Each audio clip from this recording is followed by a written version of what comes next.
ஒரு சின்ன ஊர் இருந்துச்சு. அந்த ஊரில் இருந்த வீடுகள் எல்லாம் ரொம்ப சிம்பிள், ரொம்ப அமைதி. அந்த வீட்டில் ஜன்னல் பக்கத்தில் ஒரு சின்ன விளக்கு இருந்துச்சு. டெய்லி ஈவினிங் ஆச்சுன்னா அது யாரும் நோட்டீஸ் பண்ணாமல் அது சைலண்டாக எரியும். பிரைட்டாக ஷைன் பண்ணுற பல்ப் மாதிரி இல்லை, ஆனால் அது எரியும் போது ஒரு வார்ம் ஃபீலிங் இருந்துச்சு. விளக்கு ரொம்ப யோசிக்கும்.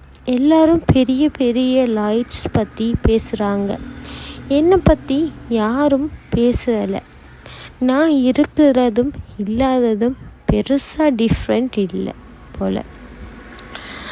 ராத்திரி நேரம் வந்தால் அந்த வீட்டோட முன்னாடி இருக்கிற ஸ்ட்ரீட் லைட்ஸ் பிரைட்டாக எரியும். மூன் கூட ஸ்கையில் இருந்து சாஃப்டாக ஒளி தரும். ஒரு நாள் விளக்கு யோசிச்சுது, மூன் இருக்குது, ஸ்ட்ரீட் லைட்ஸும் இருக்குது, அப்போ நான் ஏன் தேவை? நாட்கள் போச்சு, விளக்கு எரிஞ்சிக்கிட்டே இருந்துச்சு. ஆனால் அதோட மனசு கொஞ்சம் ஹெவியாக இருந்துச்சு. ஒரு நாள் அன்எக்ஸ்பெக்டாக கரண்ட் போச்சு. ஸ்ட்ரீட் லைட் ஆஃப் ஆயிடுச்சு. வீட்டுக்கு இருக்கிற எல்லா பல்ப்ஸும் ஆஃப். மூணும் க்ளவுட்ஸ் பின்னாடி மறைஞ்சிருச்சு. எல்லாம் இருட்டு, ரொம்ப அமைதி, கொஞ்சம் பயம் கூட. அப்போ அந்த சின்ன விளக்கு ரொம்ப அமைதியோட எரிஞ்சுது.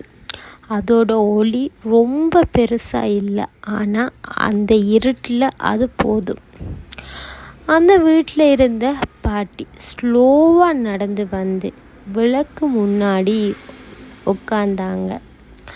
அதோட ஒளியில் அவங்க கையில் இருந்த சின்ன புக்கை படித்தாங்க. அமைதியாக ஸ்மைல் பண்ணாங்க. பாட்டி சொன்னாங்க, எல்லாரும் மூணை பார்க்குறாங்க, ஸ்ட்ரீட் லைட்ஸை பார்க்குறாங்க, ஆனால் இருட்டு வரும்போது இந்த சின்ன விளக்கு தான் என்னோட துணை.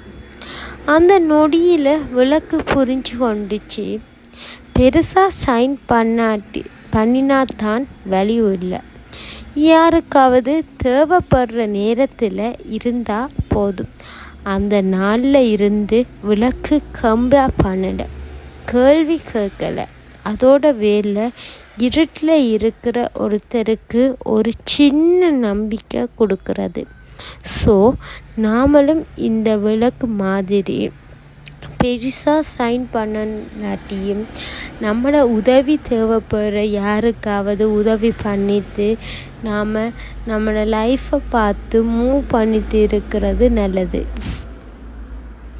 உங்களுக்கு இந்த ஸ்டோரி பிடிச்சிருந்துச்சுன்னா ஒரு லைக் பண்ணுங்கள். அதோட இந்த கதை பற்றி உங்கள் கருத்துக்களையும் கமெண்ட் பாக்ஸில் கமெண்ட் பண்ணுங்கள். இதே மாதிரி இன்னும் நிறைய ஸ்டோரி கேட்கணுமென்னா மின்மினி டைரி சேனலை சப்ஸ்கிரைப் பண்ணி மறக்காமல் அந்த பெல் பட்டனையும் கிளிக் பண்ணிக்கொள்ளுங்கள். அப்போ தான் நான் போடுற வீடியோஸ் உங்களுக்கு நோட்டிஃபிகேஷனில் வரும்.